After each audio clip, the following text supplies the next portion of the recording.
नमस्कार, MTS channel पर स्वागत है।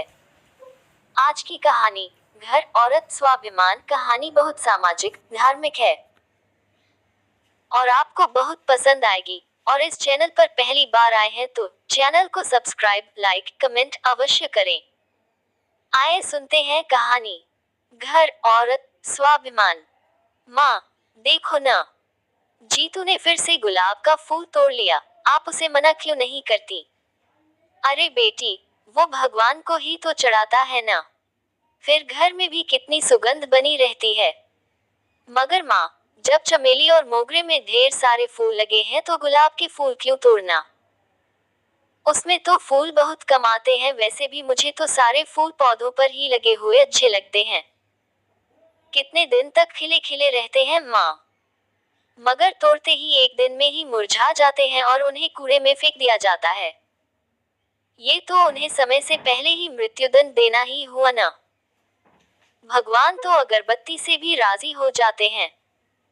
भला अपनी ही रचना का यह अंत देखकर कैसे प्रसन्न होंगे।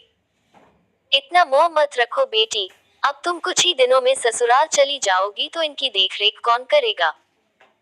अब अपने घर जाकर ही बगिया सजाना। अच्छा, तो ये घर अभी से मेरे लिए पराया हो गया? नहीं बेटी, मगर तुम इतनी मेहनत करती हो तो सोचती हूँ, तुम्हारे जाने के बाद ये सब कौन करेगा? न जाने कैसी लड़की इस घर में बहू बनकर आए। ससुराल और अपने घर की कल्पना से जयती के चेहरे पर मुस्कुराहट आ गई। माँ सच ही तो कहती है, विवाह में अब दिन ही कितने रह गए हैं। और वो भविष्य के सुनहरे सपनों में खो गई। उस दिन के बाद उसने भाई को टोकना छोड़ दिया। जयती अपने माँ पिता और छोटे भाई के साथ पुणे शहर की एक कॉलोनी में रहती थी। उसके पिता एक सरकारी विद्यालय में अध्यापन कार्य करते थे। घर की माली हालत कमजोर होने से वो नौकरी लगने के बाद ही शादी करना चाहती थी। अब तो नौकरी करते हुए भी 3-4 साल हो गए। देवराज और वो एक ही कंपनी में कार्यरत हैं और यह विवाह उनके प्रेम का परिणाम ही है। अब वो विवाह के बाद ही अपने घर को खुशबुओं से सजाएगी। सोचते सोचते उसके होठों पर स्वतः सहज मुस्कुराहट उभर आई। कुछ ही समय बाद विवाह हो गया और जयती ससुराल यानी अपने घर आ गई। देवराज का घर उसका ही तो हुआ ना। 2 बेडरूम, हॉल, किचन वाले फ्लैट में सास ससुर के अलावा कॉलेज में पढ़ने वाली 2 नंदे थीं। छोटी बी ए प्रथम और बड़ी अंतिम वर्ष की छात्रा थी। घर की आर्थिक स्थिति कैसी भी हो, मगर आजकल बेटियां दहेज रूपी दानव से निपटने के लिए शिक्षा पूर्ण होने पर नौकरी करके आत्मनिर्भर होकर ही शादी करना पसंद करती हैं और माँ पिता का भी उन्हें पूर्ण सहयोग तथा प्रोत्साहन मिलता है। जयती को ससुराल में सब बहुत प्यार और सम्मान के साथ रखते थे।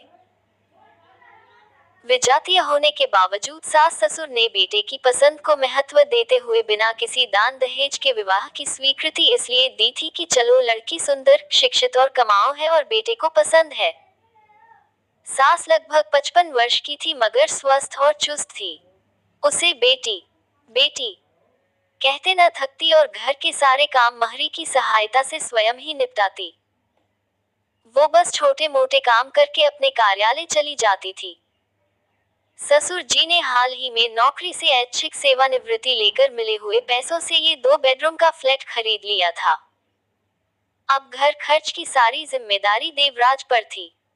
उसके कमरे की बालकनी काफी बड़ी और चौड़ी थी। ये देखकर जयती खुशी से फूली नहीं समाई। एक दिन अवसर देखकर उसने पति से उस परिसर को फूलों की सुगंध बिखेरते गमलों से सजाने की अनुमति मांगी। लेकिन उन्होंने गंभीर मुद्रा बनाकर कहा, देखो जयती, इस कार्य में व्यर्थ ही काफी खर्च हो जाएगा। एक बार सजावट तो ठीक है लेकिन देखरेख के लिए माली भी लगाना पड़ेगा। घर खर्च ही खींचतान कर चल रहा है और अभी 2 बहनों के विवाह भी करने हैं। अभी कुछ समय के लिए यह विचार छोड़ दो। लेकिन देव, मैं इस कार्य के लिए किसी से पैसे नहीं लूंगी। बगिया की देखरेख की सारी जवाबदारी मेरी होगी। जयती ने आशा भरी निगाहों से उसे निहारते हुए कहा, तुम अब पराई तो नहीं जयती, अपना पैसा अभी बैंक में ही रखो, समय पर काम आएगा। देव की तंगदिली पर जयति सोच में पड़ गई। इस काम के लिए इतना भारी खर्च तो होता नहीं, फिर क्यों अपनी कमाई का पैसा वो अपनी इच्छा से खर्च नहीं कर सकती। उसका मन एक बारगी बुझ सा गया, मगर अभी वो नहीं थी, अतः अपनी इच्छा को फिलहाल मन में ही दफन कर दिया। 2 वर्ष हंसी खुशी बीत गए। बड़ी नंद अब पढ़ाई पूरी करके प्रतियोगी परीक्षाओं की तैयारी में लग गई थी। तभी उसके लिए एक संपन्न घर से रिश्ता आया। पहले तो उसने अपना करियर बनाने से पहले विवाह से इनकार कर दिया, मगर फिर माँ पिता के दबाव और विवाह के बाद ये सब करने की छूट के आश्वासन पर अपनी स्वीकृति दे दी। बड़ी धूमधाम से सगाई की रस्म पूरी हुई और शीघ्र ही वर पक्ष की मांग के कारण विवाह की तैयारियां भी शुरू हो गईं। आज रविवार यानी छुट्टी का दिन था। सबकी दिनचर्या भी छुट्टी के दिन देर से शुरू होती है, मगर प्रकृति प्रेमी जयति इस दिन जल्दी उठकर नीचे सोसाइटी के ही भ्रमण पथ पर सैर के लिए निकल जाती है। सुनहरी सुबह, खिली धूप, सुगंधित शीतल हवा, इठलाते लहराते पेड़ पौधे, फूल कलियां, भ्रमर तितलियां उसका मुस्कुराकर स्वागत करते हैं। घूम फिर कर जैसे ही ऊपर आए, उसे सास ससुर और पति को बैठक में देखकर आश्चर्य हुआ। कुछ शब्द कानों में पड़े तो लगा नंद के विवाह की ही चर्चा चल रही है। सास ने उसे प्यार से चाय नाश्ता तैयार करने के लिए कहा तो वो किचन में चली गई। छुट्टी के दिन वैसे तो शाम को अक्सर वो देव के साथ कभी मूवी देखने तो कभी लंबी सैर पर बाहर चली जाती है, तो रात्रि भोजन भी बाहर हो जाता है और उसे थकान उतारने का समय मिल जाता है। आज भी वे बाहर तो गए, मगर देव की गंभीर मुद्रा देखकर जयति परेशान सी हो रही थी। घर आते ही जयति ने कारण पूछा, क्या बात है देव, आज इतने गंभीर क्यों हो? कोई समस्या हो तो मुझे भी बताओ, शायद कुछ सहायता कर सकूं। जयति, तुम तो जानती ही हो कि बहन के विवाह की तैयारियां चल रही हैं। आज सुबह उसी सिलसिले में माँ पिता से चर्चा हुई। बड़े घर से रिश्ता जोड़ा है तो विवाह के लिए भी खासी रकम जुटानी होगी। पिताजी ने अपना सारा पैसा ये घर खरीदने में लगा दिया। अब गृहस्थी मेरी कमाई से किसी तरह चल रही है। इस समय हमें तुमसे आर्थिक सहयोग की अपेक्षा है। मगर देव, मैं क्या सहायता कर सकती हूँ भला? तुम तो जानते ही हो कि खाते की सारी जमा रकम जो विवाह के लिए जोड़ी थी, मैं हनीमून के समय तुम्हें सौंप चुकी हूँ। जयति, तुम अपनी नौकरी के आधार पर बैंक से लोन ले सकती हो। अगर मैं लोन लूंगा तो किश्तें चुकाने के लिए घर के खर्चों में कटौती करनी पड़ेगी, जो संभव नहीं है। ये तुम क्या कह रहे हो देव? मैं नौकरी आत्मनिर्भरता के लिए कर रही हूँ। लोन लेने के बाद तो लंबे समय तक किश्तें चुकानी पड़ेंगी। फिर जब हमारा परिवार बढ़ेगा तो मैं नौकरी छोड़ भी सकती हूँ, अतः मैं ये रिस्क नहीं ले सकती। बहनों का विवाह उनकी नौकरी लगने के बाद भी किया जा सकता है।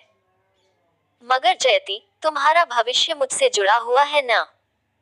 और मैं जब तक अपनी पारिवारिक जवाबदारियों से मुक्त नहीं हो जाता, परिवार बढ़ाने के पक्ष में नहीं हूँ। क्या तुम्हें मुझ पर विश्वास नहीं है? विश्वास न होता तो तुमसे विवाह ही क्यों करती देव, मगर कल किसने देखा है? कल की चिंता मुझ पर छोड़ दो जयति प्लीज। मैंने तुम्हारे भरोसे पर ही माँ पिता को बेफिक्र रहने का आश्वासन दिया है। मेरे माँ पिता ने अंतरजातीय विवाह होते हुए भी बिना दहेज अपनी सहमति दी, तो तुम्हें भी सहयोग करके उनकी भावनाओं का सम्मान करना चाहिए। जयति समझ गई कि सुबह की बैठक में उससे रकम हथियाने के लिए भावनात्मक जाल बुना गया है, मगर वो भी आजकल की हवा का रुख खूब पहचानती थी। उसने दो टूक उत्तर दिया, देखो देव, तुम अपनी पूरी कमाई घर खर्च के लिए दे देते हो, इसमें मुझे कोई ऐतराज नहीं, और मैं अपने निजी खर्च के अलावा घर की छोटी मोटी आवश्यकताओं के लिए भी यथासंभव सहयोग के लिए पीछे नहीं हटूंगी, मगर लाखों का लोन लेकर मैं अपने पैरों पर कुल्हाड़ी नहीं मार सकती। मुझे अपनी कमाई अपनी इच्छा से खर्च करने का पूरा अधिकार है, और मैं इस अधिकार में किसी को सेंध नहीं लगाने दूंगी। विवाह से पहले तुमने ऐसी कोई शर्त भी नहीं रखी थी कि मेरी कमाई पर मेरा हक नहीं रहेगा। अगर मैं समझ सकती कि मुझसे दहेज इस रूप में वसूला जाएगा तो मैं हरगिज तुमसे विवाह नहीं करती। नाक को सीधे पकड़ो या हाथ घुमाकर, एक ही बात है। मेरे माँ पिता में मेरे लिए दहेज जुटाने की क्षमता नहीं थी, मगर उनके ही प्रोत्साहन और सहयोग से मैं इस मुकाम तक पहुंची हूँ। मुझे तुमसे ऐसी उम्मीद नहीं थी जयती। अगर तुम्हारा यही फैसला है तो इस घर में तुम्हारे लिए कोई जगह नहीं। कहते हुए देव कमरे से बाहर निकल गया। देव का जवाब सुनकर जयती जड़वत रह गई। अगर देव का प्यार और जीवन भर साथ निभाने की कस्में स्वार्थ सेतु पर ही टिकी हुई थी तो वो भी हार नहीं मानेगी और ऐसे दहेज लोभी को सबक सिखाकर रहेगी। ये सोचकर उसने हिम्मत से काम लेते हुए तुरंत टैक्सी के लिए फोन करके अपने गहने कपड़े पैक किए और घर छोड़कर निकल पड़ी।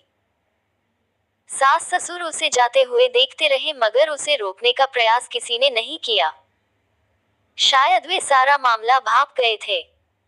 आखिर यह सब उनकी मिली भगत का ही तो परिणाम था।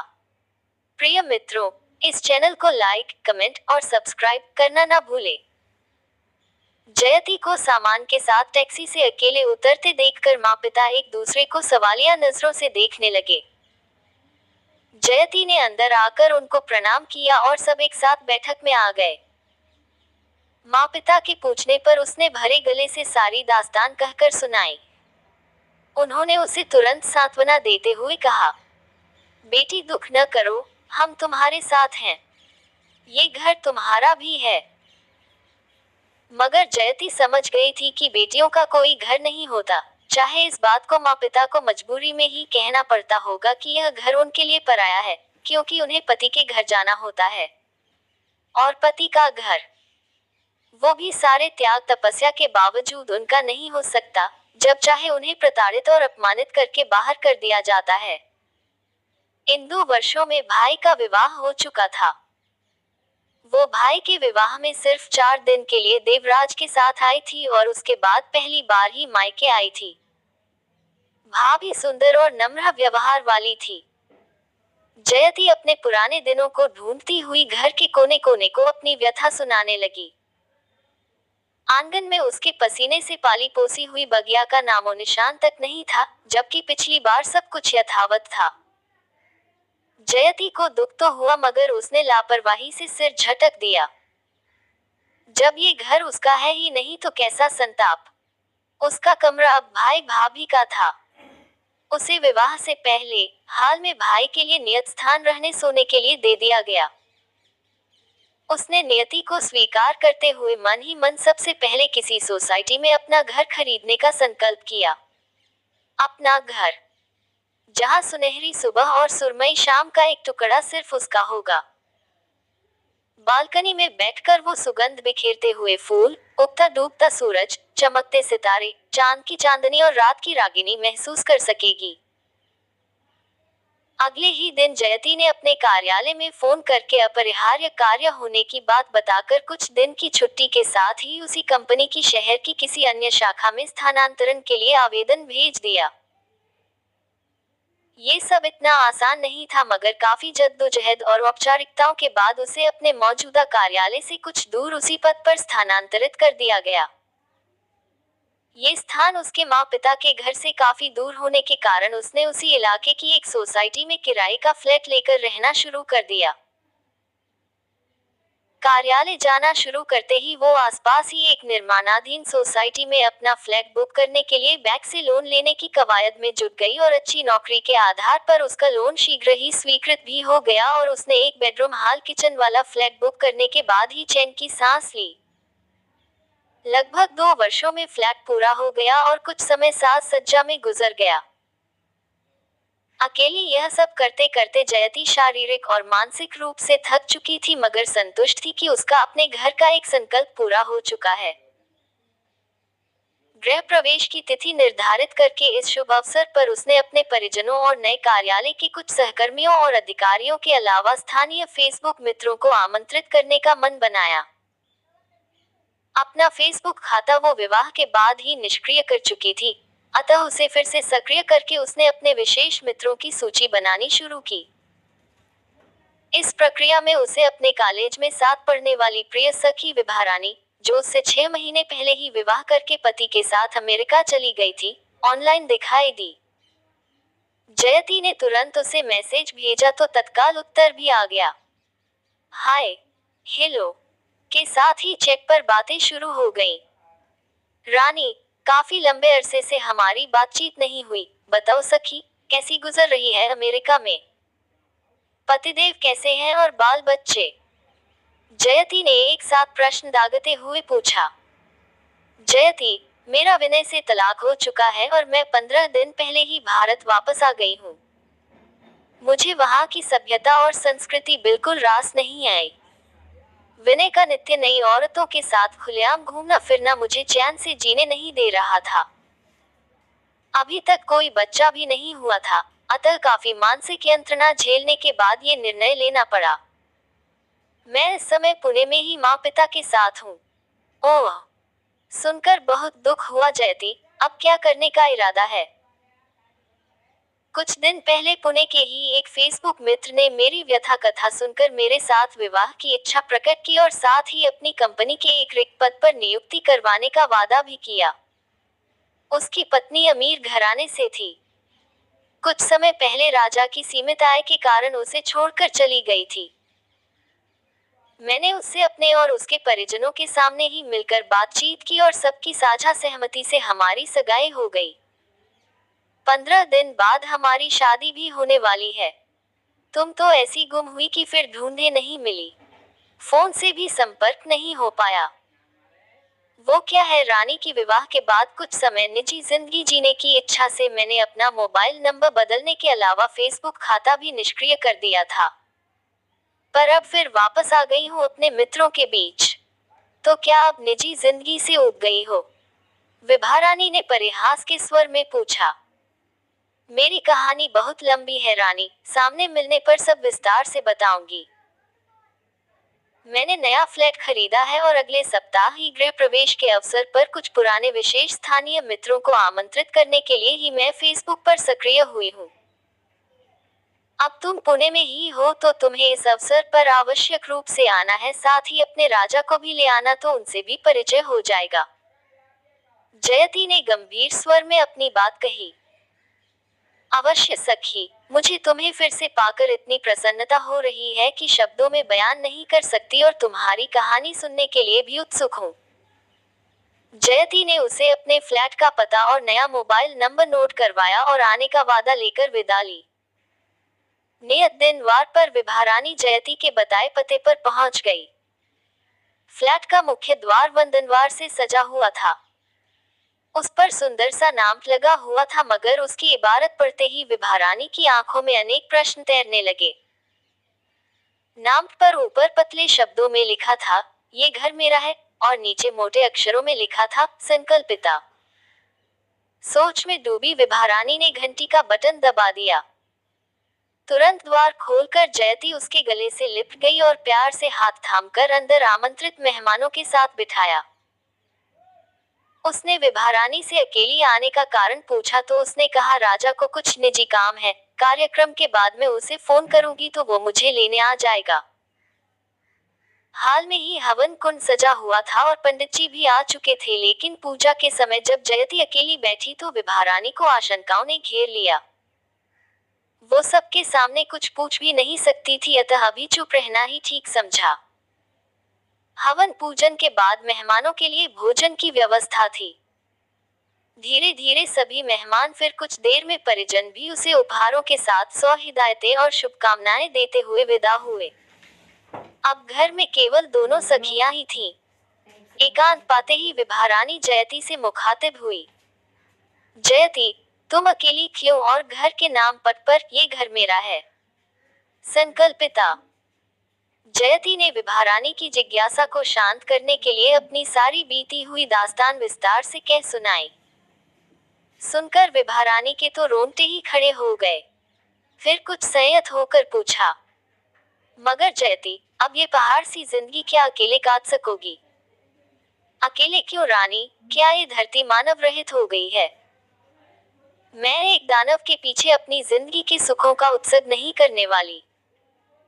ऐसा करना तो इस सुंदर सृष्टि और सृष्टिकर्ता का अपमान ही होगा बहन। मगर मेरा साथी एक संवेदनशील इंसान होगा। मेरी जंग मानवों में छुपी हुई दानवी प्रवृत्ति से है। आज जब बेटियों को आत्मनिर्भर होने और दहेज के दानव से बचाने के लिए उनके माँ पिता उसे बेटों के सामान सुविधाएं देकर पढ़ाते लिखाते हैं, तो इसलिए नहीं कि उनकी अर्जित कमाई पर ही भावनात्मक रूप से विवश करके डाका डाला जाए। यानी वही दहेज का दानव अपना रूप बदल कर बेटियों को निगलने के लिए जबड़े खोल कर बैठा है। और रानी, मैं ऐसा हरगिज नहीं होने दूंगी। जो पुरुष नारी का सम्मान करना नहीं जानते, उन्हें चुन चुन कर सजा देने के लिए मैं हर जन्म में बेटी बनकर आना चाहूंगी। मेरा घर बनाने का संकल्प पूर्ण हो चुका है। अब अगला संकल्प उस धन लोलुप नर पशु का चेहरा सार्वजनिक करने का है। इसी कारण नामपत्र पर संकल्पिता लिखवाया है। अब फुर्सत मिलते ही फेसबुक पर अपने स्टेटस में सार्वजनिक रूप से उसकी असलियत का चिट्ठा खोलकर रख दूंगी और सभी बहन बेटियों से आह्वान करूंगी कि ऐसे दुष्टों को पहचाने और अपने अपने कार्य क्षेत्रों में उन्हें एकजुट होकर धिक्कृत करें, ताकि फिर कभी वे किसी नारी का किसी भी रूप में शोषण अथवा अपमान करने की हिम्मत न कर सकें। देखती हूँ कि मेरे अभियान में कौन कौन मेरा साथ देता है। मैं तुम्हारी हिम्मत की दाद देती हूँ सखी। मैं सदैव तुम्हारे साथ हूँ। विभा रानी ने कह तो दिया, मगर सोच में डूब गई। क्या उसके साथ भी ऐसा हो सकता है? राजा ने उसे अपने ही कार्यालय में एक खाली पद पर नौकरी दिलाने का वादा किया है। कहीं ये भी उसी दहेज वसूली का हिस्सा तो नहीं? वो आज ही राजा से स्पष्ट बात करेगी ताकि आगे मनमुटाव न हो। तभी उसके मोबाइल की घंटी बजी और राजा का नाम देखकर उसके चेहरे पर मुस्कान आ गई। राजा उसे लेने आ गया था और बिल्डिंग के बाहर उसका इंतजार कर रहा था। विभा रानी ने जयती से कहा, वो नीचे से राजा को लेकर आ रही है। उसके जाते ही जयती किचन में नाश्ते की व्यवस्था करने चली गई। घंटी बजी और द्वार खुलते ही राजा का हाथ थामे हुए विभा रानी ने मुस्कुराते हुए अंदर प्रवेश किया। मगर जयती पर नजर पड़ते ही राजा की दशा ऐसी हो गई जैसे सैकड़ों बिच्छुओं ने उसे एक साथ डस लिया हो।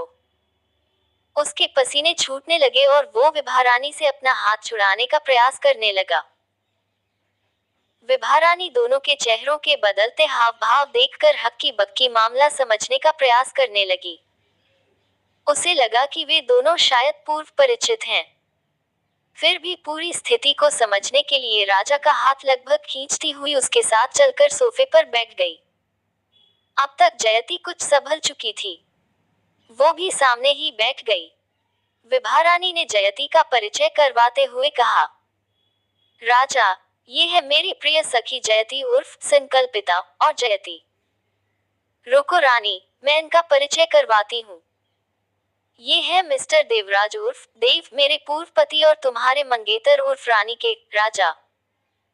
जयती ने आग उगलती हुई नजरों से देवराज को घूरते हुए कहा। सुनकर विभा को सारा ब्रह्मांड घूमता हुआ नजर आने लगा। अवसाद में डूबकर बुदबुदाने लगी, हारे लोभी पुरुष। तुम्हारी स्वार्थी सोच के आगे सारे महिला विमर्श, कहानी, कविताएं सब व्यर्थ हैं। फिर सहसा चीख पड़ी, नहीं जयती, मंगेतर नहीं, पूर्व मंगेतर। मैं तुम्हारे साथ हूँ सखी। कहकर विभा ने बहते हुए आंसुओं को रोकने का प्रयास करते हुए अपनी अंगुली से सगाई की अंगूठी उतारकर देवराज की अंगुली में फंसा दी। दोस्तों, अगर आपको ये कहानी पसंद आई हो तो चैनल को लाइक, कमेंट और सब्सक्राइब करना बिल्कुल भी ना भूलें।